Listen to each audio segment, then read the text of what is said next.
Good morning guys, and welcome back to the channel, and welcome to a very windy beachy head.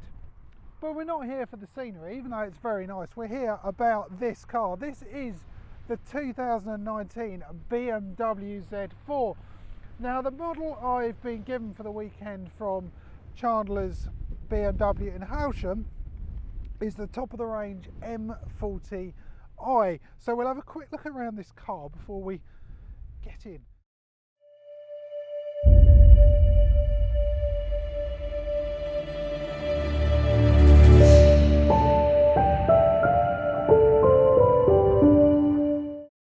So if we look at the front of this car, it is considerably different from the previous generation. If we start down the front, the kidney grills are, well, they've completely been redesigned. If we look down, instead of having just the vertical slats, we've got these sort of more of a mesh, and supposedly from the designers, they said it looks like aeroplanes, possibly wings, I don't know, but maybe that's why I'm not a designer. We've got an aggressive front end. We've got air intakes on either side. This has got the black pack, so it does mean these here normally would be silver, but they're black, as the name suggests. The bonnet on this is more of a sculpted angle, and I think we can get down, it looks absolutely fantastic. The Gen 2s were actually triangular shaped, so this is, well, it just looks nicer, it's wider. If we look at the lights as well, this is the first BMW. Normally they were round lights and they were side by side. These, as you can see, are stacked LEDs. The fact that the nose is slightly round, it also drops the front of the car. So yeah, looks fantastic. Now, if we go around the side, this has got 19-inch wheels. Part of the black pack, you do get black wheels. We've got M4 piston calipers on the front, and they get quite warm. So that is why you've got these vents here. Now, they actually are proper vents. Go all the way down and dissipate all of that heat from the brakes. Now, we look at the side, we've got black wing mirrors, which again is part of the black pack. We've got the key in here, so if we press that, hold it down, lowers the windows, and this should, there we go, the point of a convertible, even though it's blowing a gale. There we go. But I've got to say, that look there, it looks wonderful. I absolutely love the look of this car.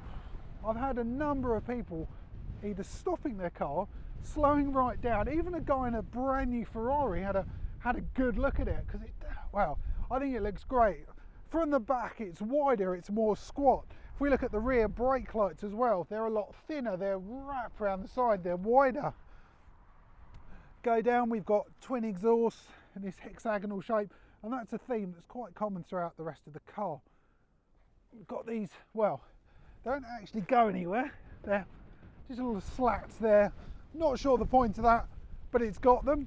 One thing I did miss, we just need to quickly go around. If you can see, there's a line that goes all crease all the way along, and that draws your eye to this rear boot spoiler. We've got the badging M40i and then the Z4. The boot wise is 280 litres. It's full of my junk at the moment, all my filming kit. So you can actually fill quite a lot of stuff. You've got like a little ski hatch at the back. So overall, I think this looks, well, I don't know what you guys think, but I do like that. But more importantly, let's get inside, because really it's a driver's car. BMWs are supposed to be the ultimate driving machine. So keyless entry, we'll put that, there's this, oh, we're no, we do not want audio, so that's going to quieten down. This little slidey flap here, let's have a quick look around before we get going. I was mentioning earlier about the hexagonal shapes. As you can see, again, it's the same here. Speaker grills, everything is very angular. The previous generation Gen 2s were a lot, well, they weren't quite the same, they were more rounded, and that was more of a retro look. Don't get me wrong, it's still a good looking car, but this is more futuristic, more modern. So we're going to wind the windows up, hopefully No, in fact it's still windy. These seats are absolutely wonderful. I absolutely love them. We've got like a little cargo net here, so you can chuck some bits. We've got this wind deflector, which does help slightly. Again, that's a part of an optional extra. Have a quick look in here. We've got a little button, so it opens up. You've got 2 cup holders, USB charging, so that's great. Down here, these are controls for the iDrive system. Got heated seats, you've got climate control. So overall, I think it's a nice place to be. Let's get this thing started. So, foot on the brake, press the, comes into life. Now, press the button on the side, go into drive. We've got the head-up display, take the electronic parking brake off, always helpful, and we're off.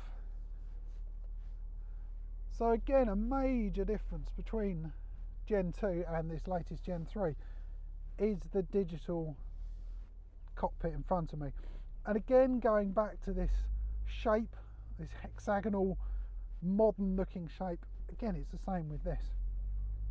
And you can customize the look of what you've got on there. So I can press the stalk on the side and change what you want. So let's have G meter. Let's see some exciting G forces. So let's get going on this rather amazing road.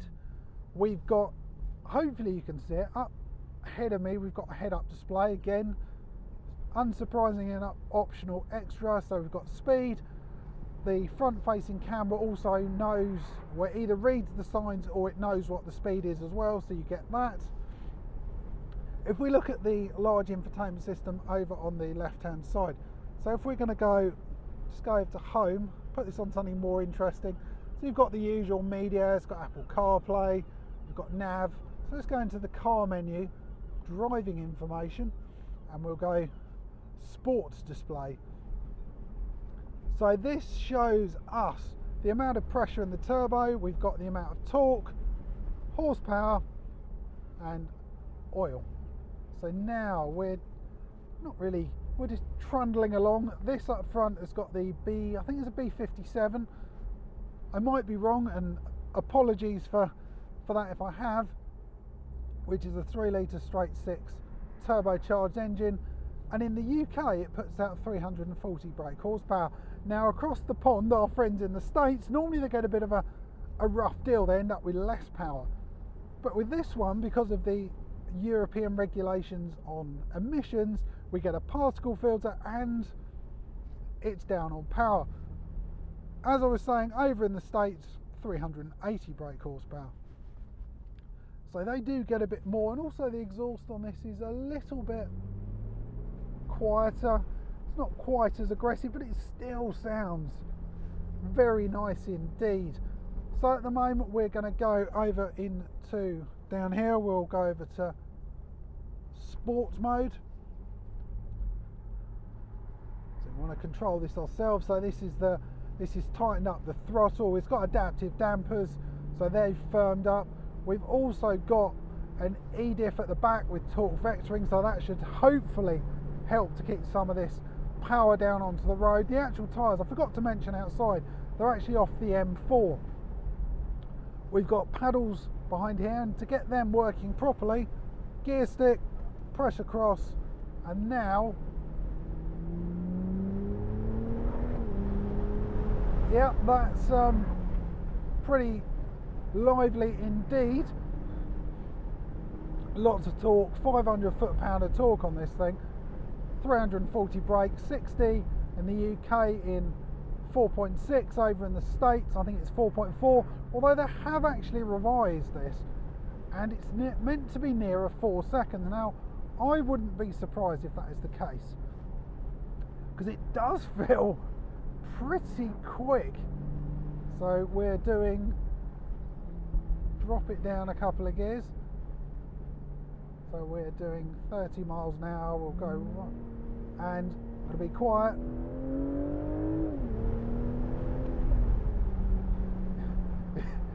You get up to the speed limit very, very quickly.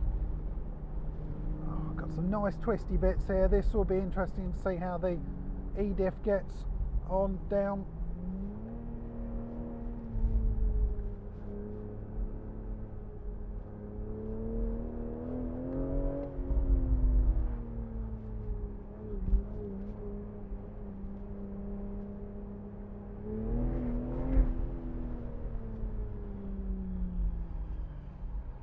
And the brakes are good. Someone pulling out in front of us. No, the brakes are very, very good on this thing. Overall, I'm really enjoying this car. I really, really am. Now this, people say too much power in a car. It's not a huge amount, it's a very good amount. But the reason you need lots of power is because to get around cyclists. All very good, nice and healthy and fit. But I'd rather be in a rather fast Roadster, so we'll wait till it clears ever so slightly, because I don't think taking this back to Chandler's they'd be very happy having to recover the vehicle because it's gone over in a hedge over there. So let's wait. So hopefully, here we go. Jeez. Yep. That's the reason you need lots of power, is for safety. If anyone asks, yeah, power is safety. I think that's a good enough reason. But I'm really, really enjoying this car. It looks the part. People stop and look at it. It drives well. Considering this is quieter than the US version of this car, it does sound pretty good.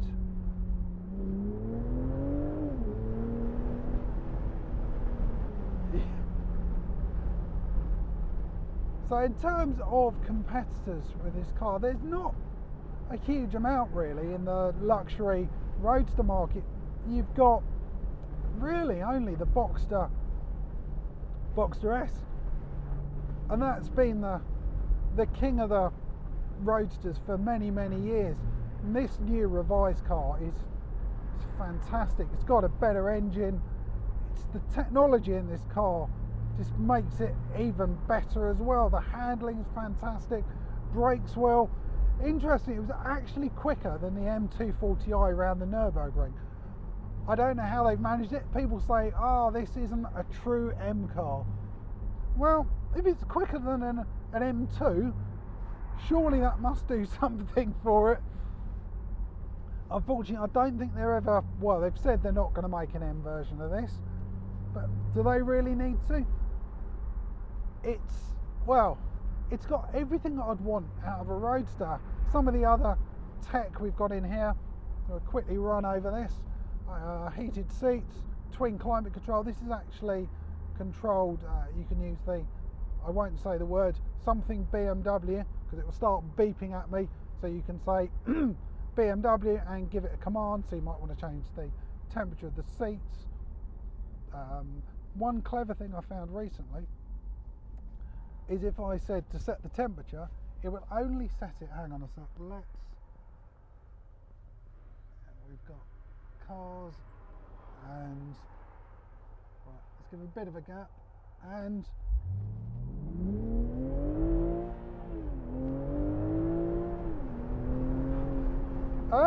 yeah, that's quick enough, most definitely. Although I'm sure I'd get used to it after a while and go, right, we'll take the particle filters and everything else off, although it does void your warranty, which is a bit of a pain. But even so, I think if you own this car, you would be a very, very happy bunny indeed. In the UK, the weather is okay. I mean, we're in spring, but the weather's quite nice at the moment, but it's bound to start raining at some point. But if you just want to chill out, you can put it in comfort mode and things just relax up slightly. Push the gear stick across. Now it's all automatic, and you can just waft along. Very pleasant indeed. We've also got Eco Pro. I'm not sure who would ever press that button. maybe someone like me who's reviewing it complaining that there is an Eco Pro button, which is blue, and then if you're not being very efficient it goes grey. No, don't like that button at all. Let's go back to sport, because that's what really I think we'd all be driving it in. And go.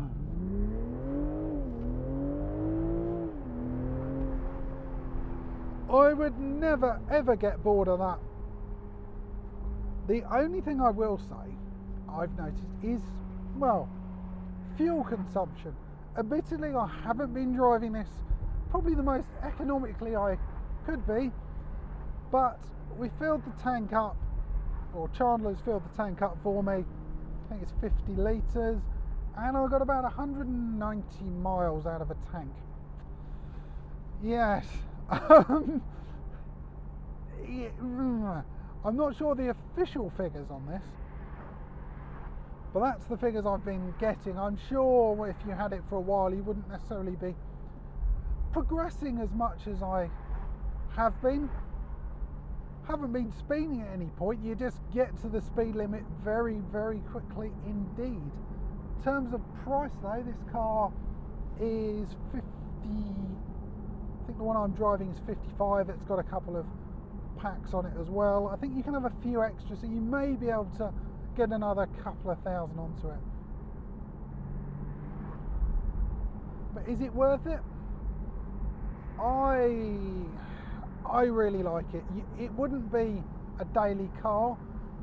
I don't think it'd sort of be your second car. Although I wouldn't mind dailying it particularly. I could fit a couple of people in here quite happily. The boot is enough to do a few bits of shopping. You probably fit a suitcase in there, to be honest. But as long as you haven't got any friends other than one, this car would actually be okay. Although I'd be quite happy only having one friend if I owned this car. The car would be my friend as well. So it's quite sedate. If you put it in comfort mode, which we'll do for a minute. There we go. It's actually quite nice. Now what we can do when it starts raining is we've got a button here, so if we hold that down or even push it down, there we go. I always seem to get this the wrong way around.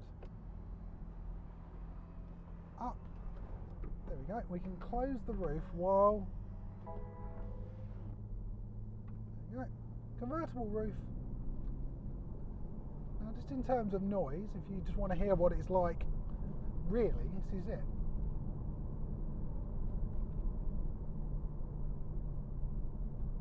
It's pretty quiet, to be honest. Let's go back into sports mode.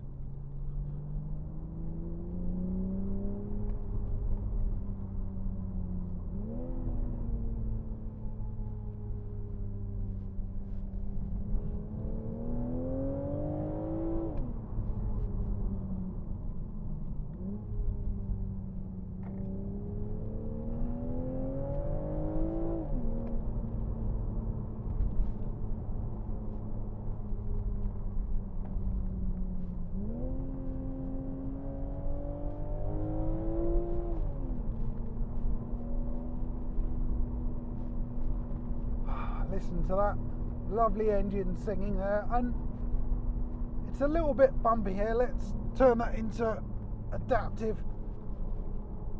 so it should soften it ever so slightly, possibly. Yeah, that's better. So we're gonna head nice twisty bit here. We'll drop down.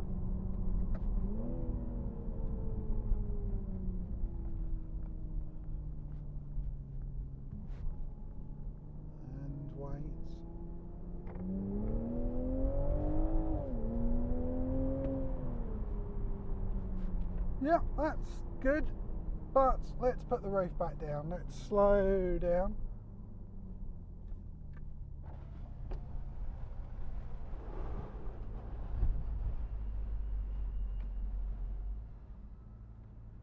There we go, Wait for it to come up with them. There we go, convertible roof complete. That's better, that's... It's windy. Let's put the windows up. There we go. Well, I've been mega impressed with this car the past couple of days I've had this. I don't know what you guys think. What do you think of the overall car? Is it better than a Porsche? Really, is this the best Roadster you can buy? There are other cheap ones, you've got likes the MX-5, but in the premium market, this is a wonderful, wonderful car.